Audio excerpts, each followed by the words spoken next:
अस्सलाम वालेकुम, नमस्कार, सत श्री अकाल एंड गुड इवनिंग। मैं हूं अर्जू काज़मी और आप देख रहे हैं पॉइंट ऑफ व्यू। हमें जी ज्वाइन किया है डॉक्टर कमर चीमा साहब ने। बहुत शुक्रिया सर कि आज आप आए। थैंक यू और मैडम।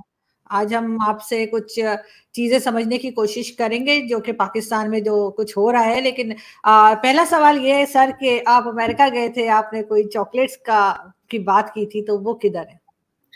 मैडम देखिए, आप सबसे पहले मुझे मुबारक दें कि आपने एक इंग्लिश चैनल खोला, the new world with doctor Cheema. आप लोगों को, दोस्तों को कहें उसको सब्सक्राइब करें। उसको आपने वो तो किया नहीं, आपने वो 6 महीने पुराने वाली बातें शुरू कर दी हैं कि जी वो चॉकलेट नहीं आई। हालांकि मेरा आपका कोई वादा नहीं है, किसी किस्म की बात नहीं हुई। आप मुझे कहें यहाँ से कितनी, मैं आपको टीसीएस करा देता हूँ किसी कोरियर डीएचएल से, आपको भेज देता हूँ कोई 2-4 डब्बे चॉकलेट्स के, कोई मसला नहीं है। तो कि क्रेडिट कार्ड से लेके तो अ, के नहीं, भेज देता हूँ। बिल्कुल मैं तो बिल्कुल आप सर आपने कहा था, सर आपने कहा था, लेकिन सबसे पहले तो आप लोगों को कहें कि जी कमर साहब का जो हाँ, नया चैनल है द बिल्कुल न्यू वर्ल्ड, उसको सब्सक्राइब पहले कहें, फिर हम प्रोग्राम शुरू करते हैं। बिल्कुल बिल्कुल। और जो जो हमारे चैनल को देख रहे हैं और जो नहीं भी देख रहे, बाद में भी देखेंगे, उन सबसे रिक्वेस्ट है कि प्लीज आप चीमा साहब का जो नया चैनल है उसको सब्सक्राइब करना ना भूलिए। इंग्लिश का चैनल है और मैंने खुद ये देखिए, मैं डिक्शनरी लेके बैठी हूँ। चीमा साहब कोई भी ऐसा वर्ड बोल सकते हैं जो मेरे सर के ऊपर से निकल जाए, तो मैं उसको चेक कर दूंगी। मेरी इंग्लिश को इतनी अच्छी नहीं है। तो लेकिन ये कि प्लीज आप सबसे रिक्वेस्ट है कि चीमा साहब के चैनल को लाइक कीजिए, शेयर कीजिए और सब्सक्राइब कीजिए। ठीक है, खुश हो जाएगा, don't the worry. New world with doctor Cheema, thank you very much madam. तो आपकी आवाज बहुत बुलंद है ना, आपके कहने पे तो इतने हजारों सब्सक्राइबर आ जाएंगे, इतने दोस्त हमारे साथ ज्वाइन कर लेंगे, तो मैं इसलिए कह रहा हूँ। नहीं नहीं, बिल्कुल करेंगे और करना भी चाहिए। और बड़ी अच्छी बात है कि आपने एक चैनल और जो है वो लॉन्च किया है, और इंग्लिश का, और बहुत से हमारे ऐसे व्यूवर्स हैं पूरी दुनिया में जो कि उस लैंग्वेज को जाहिर है कि उनके लिए आसान रहेगा और तो जरा लोगों को पता चले कि पाकिस्तान में क्या हो रहा है। तो सबसे पहले चीमा साहब, ये आईएमएफ के लिए फिर कहा जा रहा है कि अभी उन्होंने कोई जवाब नहीं दिया है प्रॉपर तरीके से। मुफ्ता इस्माइल साहब फिर यही बात कर रहे हैं, लेकिन पहले तो कह रहे थे कि आने वाले हैं पैसे, यहाँ पे फंड्स आने वाले हैं। तो कैसे ये आपको लग रहा है कि जो नई गवर्नमेंट आई है वो किस तरह से मैनेज कर रही है? ठीक है, गलत है, या कुछ और होना चाहिए? देखिए मैडम, हालात तो इतने अच्छे नहीं है, इनकरेजिंग नहीं है। आप देखेंगे डॉलर 212 पे पहुंच गया, और 200 जैसे ही उसने क्रॉस किया, अगले 12 तो उसने ऐसे, वो ये तो ऐसे जैसे क्रिकेट की ग्राउंड में रन्स हो रहे हैं, इस तरह डॉलर जो है उसकी कीमत ऊपर जा रही है और पाकिस्तानी रुपए की जो कीमत है वो नीचे आ रही है। मैं ये समझता हूँ कि गवर्नमेंट जो है वो ज्यादातर, जो हमें नुकसान हो रहा है, बहुत सारे लोगों को कहना यह है कि पाकिस्तान का जो पैसा है वो इतना डीवैल्यूड है नहीं है जितना हो रहा है। ये ज्यादातर इस वजह से हो रहा है कि एक तो चलो हमारे पास फॉरेन एक्सचेंज रिजर्व नहीं है, 9 साढ़े 10 अरब डॉलर रह गए हैं।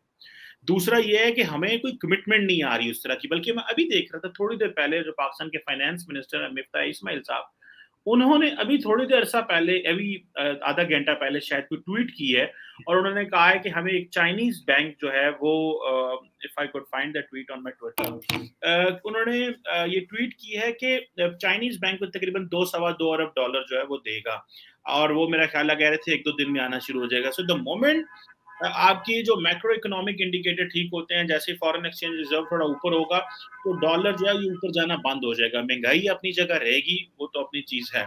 लेकिन मैडम, हालात वाकई इस तरह खराब हैं कि जिसे कहते हैं ना कि, मैं आज भी किसी से बात कर रहा था कि चाइनीज ने इतना पैसा फेंका पाकिस्तान में, 25-30 अरब डॉलर आया, 40 अरब डॉलर कर लें, और भी बहुत सारे चांस थे।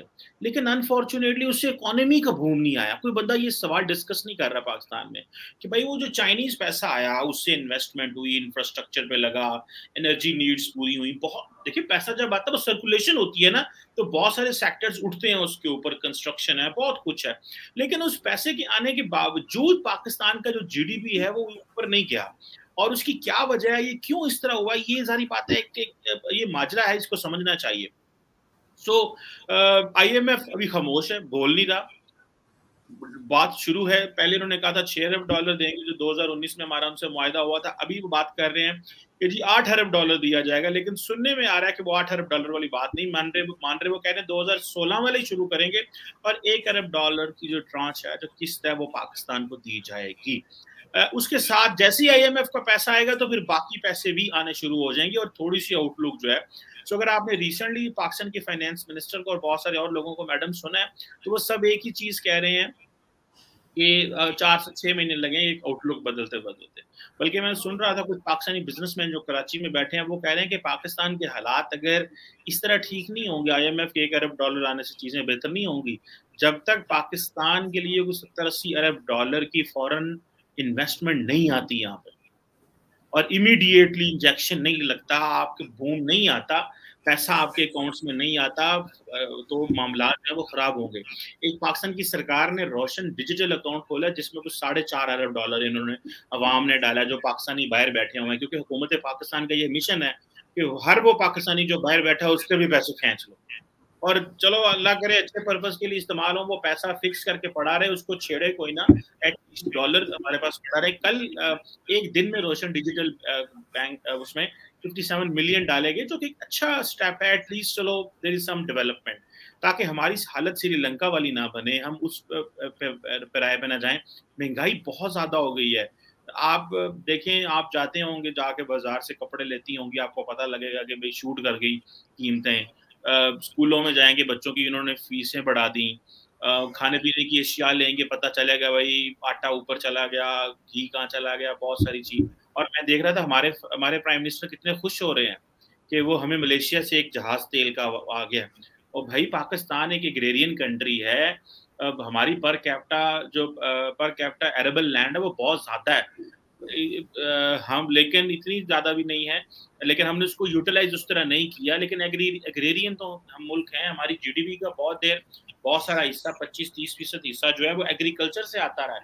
लेकिन अनफॉर्चुनेटली आज हम खुशी मना रहे हैं कि जी हमें बाहर से खुर्दनी तेल आ रहा है, खाने पीने वाला तेल आ रहा है, इंडोनेशिया से तेल आ रहा है, बाहर से इंपोर्ट कर रहा है। So we are the net importer. Problem तो ये घर में आपने जो मैडम शाम को जो कबाब खाती है ना वो आप मलेशिया के तेल से खा रही है, आप जो खाना सुबह पराठे बनाती हैं वो आप इंडोनेशिया के तेल से बना रही हैं। भाई वेयर डज पाकिस्तान स्टैंड? ये बड़ी सीरियस बात है। भाई पाकिस्तान कहाँ खड़ा हुआ है? आप एक एरियन मुल्क है, आपसे तो तेल नहीं मारता। मतलब इतने बुरे हालात हो गए। मतलब this is how we are running a country. मतलब that is a country of 25 crore लोगों का मुल्क है, कोई मजाक थोड़ा, इस तरह तो नहीं चीजें चलती। तो मेरा ख्याल है कि ये वेरी सीरियस सिचुएशन मैडम, इसमें one needs to be very serious on this। अवाम तो सीरियस है, मगर सर साथ साथ अगर ये बात भी की जाए कि जो इन्वेस्टमेंट की आप बात कर रहे हैं तो कौन आएगा और कैसे आएगा, तो इसके लिए भी तो माहौल बनाना पड़ेगा ना गवर्नमेंट को। अब जैसे कि कहा जाता है कि जी लोग आए और यहाँ पे इन्वेस्टमेंट करें, लेकिन उनकी इन्वेस्टमेंट कितनी सेफ है और क्या उनको रिटर्न में मिलेगा, ये कैसे यकीन दिलाएंगे बाहर की कंपनीज को? क्योंकि हम इंडिया में देखते हैं बहुत कंपनीज आती हैं और वहां पे बहुत से, इवन यूट्यूब जिस पे हम लोग बात कर रहे हैं उसका ऑफिस भी इंडिया में है लेकिन पाकिस्तान में नहीं है। तो इसकी मतलब किस तरह से श्योरिटी देंगे? क्या FATF से निकल जाएंगे तो कुछ आसानी हो जाएगी? नहीं मैडम, इसका कोई FATF से मेरा नहीं ख्याल ताल्लुक है। इसका ताल्लुक देखिए इंडिया में, आप ये जो बात कर रही है ना मैडम, ठीक है, देखिए इंडिया के अंदर तो एक एनवायरनमेंट बदल गया। वहां पे India is the 3rd largest country in terms of purchasing power parity. It means कि दुनिया में जो बाइंग कैपेसिटी है, आप कितने लोग कितनी चीजें खरीदते हैं, ठीक है, वो डिटरमिन कर, अगर उस पैरामीटर को लें तो India comes 3rd in the world. तो आप इमेजिन कर लें कि जो लोग चीजें बनाते हैं उनके लिए इंडिया जाना कितना जरूरी है। वो भले कोई भी इस्तेमाल की चीज हो, वो लैपटॉप हो, मोबाइल हो, खाने की चीजें हो, जो भी हर किस्म की इन्वेस्टमेंट दुनिया में 3रे नंबर पे आ रहा है, ठीक है।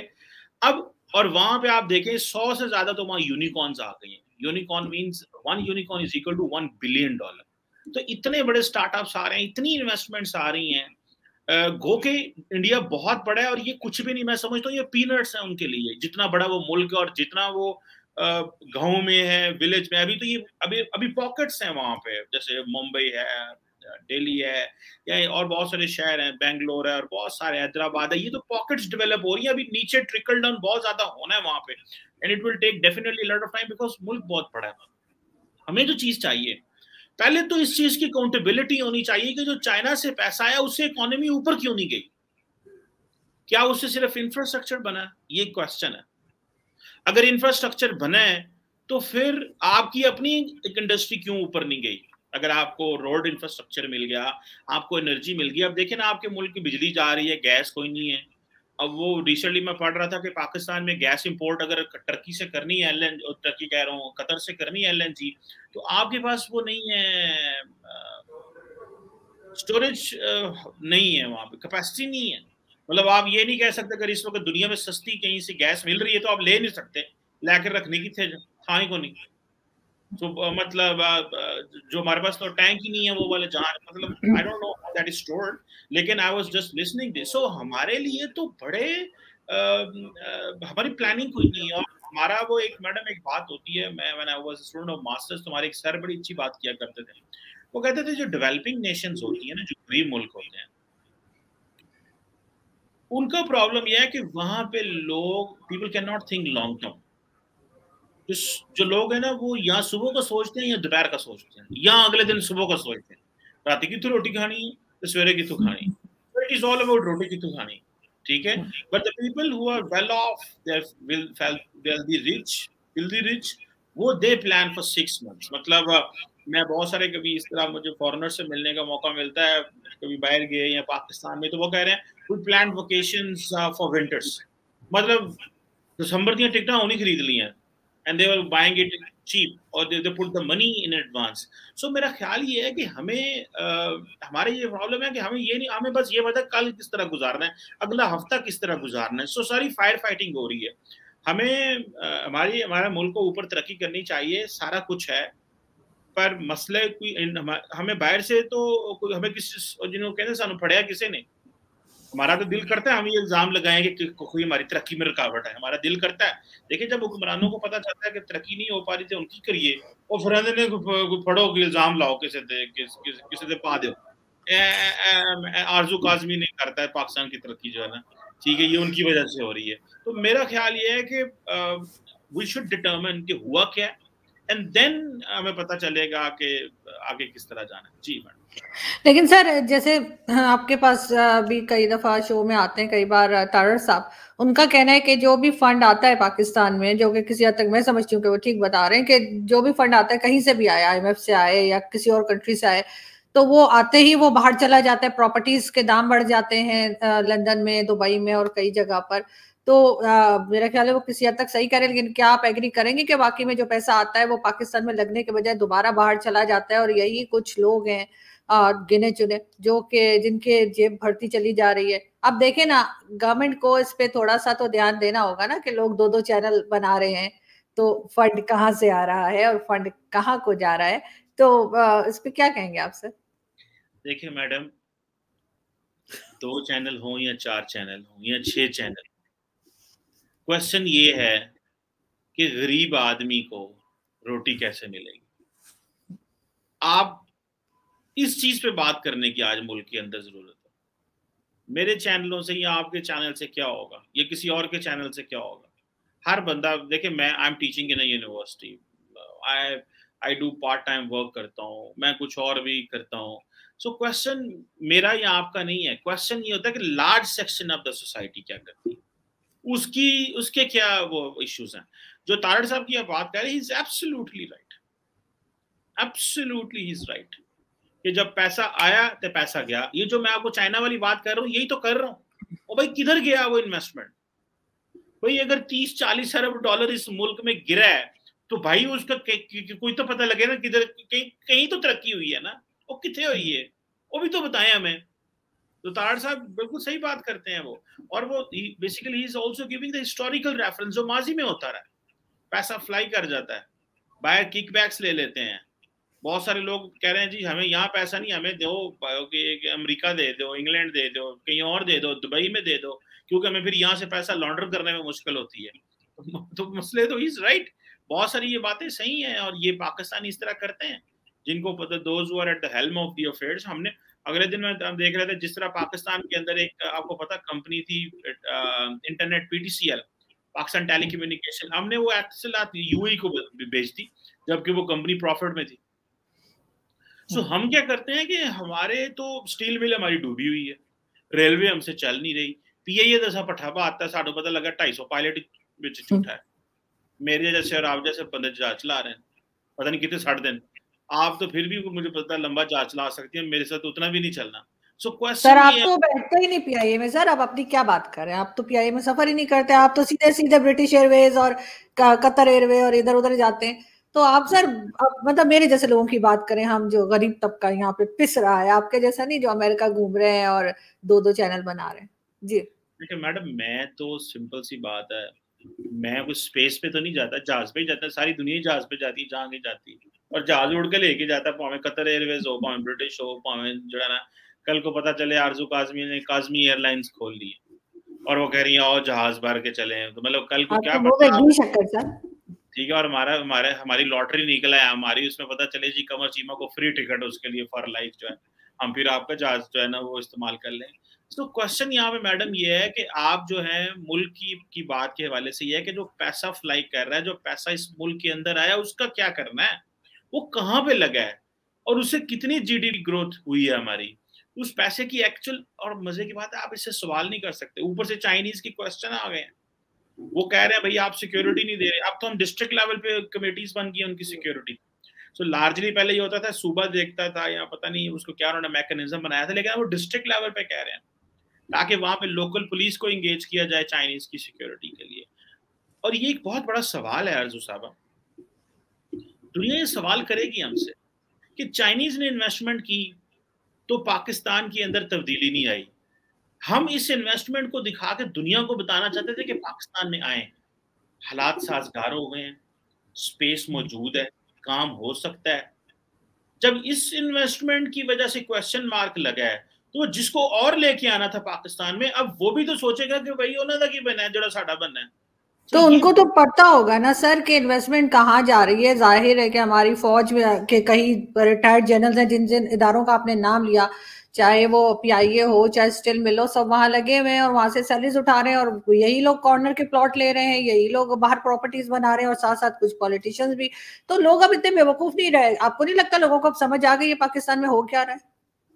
देखिए मैडम, ये जो आप बात करती हैं कि जी वो फौज ने कॉर्नर के प्लाट ले लिए, ये बड़ी फैशनेबल बात है ना, जिसके पास ताकत होती है उसको उसके बाद सवाल कर देना बड़ा फैशन होता है, सीधी सी बात कर दो जी फौज कॉर्नर प्लॉट ले गई, ठीक है, और इन रिटर्न अगर कोई पूछो भाई क्या सबूत है, किसके पास किस तरह प्लॉट लिया, तो कोई पता नहीं भाई किस तरह प्लॉट लिया, क्या लिया है, गलत लिया है, सही लिया है, किस तरह किया है, कोई पता नहीं। सिर्फ इतना ये है कि क्योंकि आपके व्यूअर्स पसंद करेंगे टारगेट करना फौज को, तो आपको अच्छा लगता है, तो आप कहेंगे लो जी जरा एंज कर दो। मेरा ख्याल ये है कि इट्स नॉट अबाउट द फौज, it's not about the politician, it's not about the bureaucracy, ये सिस्टम का कलेक्टिव फेलियर है। लेकिन जब आप मुल्क फेल करता है तो ब्यूरोक्रेसी भी साथ ही बैठेगी, सियासतदान भी साथ बैठेंगे, फौज भी साथ बैठेगी, पब्लिक भी साथ ही बैठ जाएगी। सिर्फ ये नहीं हो सकता कि एक कोई इंस्टीट्यूशन या एक सेट ऑफ जो पार जो होल्डर है वो ऊपर आ जाएगा और बाकी सही ये सब नीचे कोलैप्स कर जाएंगे, और यही आपको नजर आ रहा है जो अभी तक हमारे साथ हो रहा है, जो जो हमें आउटलुक है। गो के I am 200% sure, 500% sure Pakistan will sail through. Pakistan की कैपेसिटी है, लोगों के पास बाइंग पावर यहाँ पे अच्छी है, हालात वो नहीं है जिस तरह हमारे लगते हैं। लेकिन देखे ना पाकिस्तान में जो पेट्रोल है, ये पिछले कोई महीने के अंदर या 3 हफ्तों के अंदर कोई बढ़ा है, मैं 85-90 रुपए लीटर बढ़ा है तेल, और आइंदा भी। मुझे ये बताएं पाकिस्तान में कहाँ पे कोई ऑर्गेनिक मैस लेवल पे प्रोटेस्ट हुए? कहीं भी नहीं हुए। कहीं भी मैंने देखा किसी ने कोई रिक्शा जला दिया, किसी का कोई मसला होगा, और बात भी सही है, इतना लोग कैसे अफोर्ड करेंगे गाड़ियां चलाना और ये सारा करना। लेकिन लोगों ने अपनी बेल्ट टाइटनिंग करनी शुरू कर दी है। I was talking to someone in my home town, तो उसने कहा जी पहले ही होता था, हम गांव में होते थे तो चले जाते थे शहर, चलो आओ तो मुंडे मैकडॉनल्ड का बर्गर खा लिया।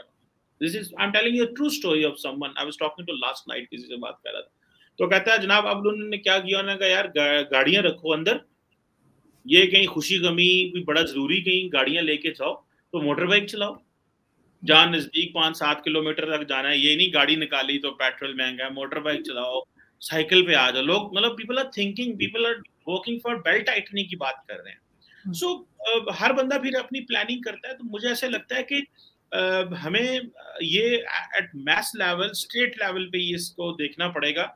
आज वो जर्नलिस्ट है तलत हुसैन साहब, तो वो एक वीडियो शेयर कर रहे थे, आपने भी शायद देखी होगी, कि एक कोई सरदार साहब थे, पता नहीं बुगटी साहब के कौन साहब थे, उनकी P8 है, पीछे 4 डाले हैं, और वो जनाब फूड टेक अवे के लिए लेने आए हुए हैं और स्टेट के सोर्सेज इस्तेमाल हो रहे हैं।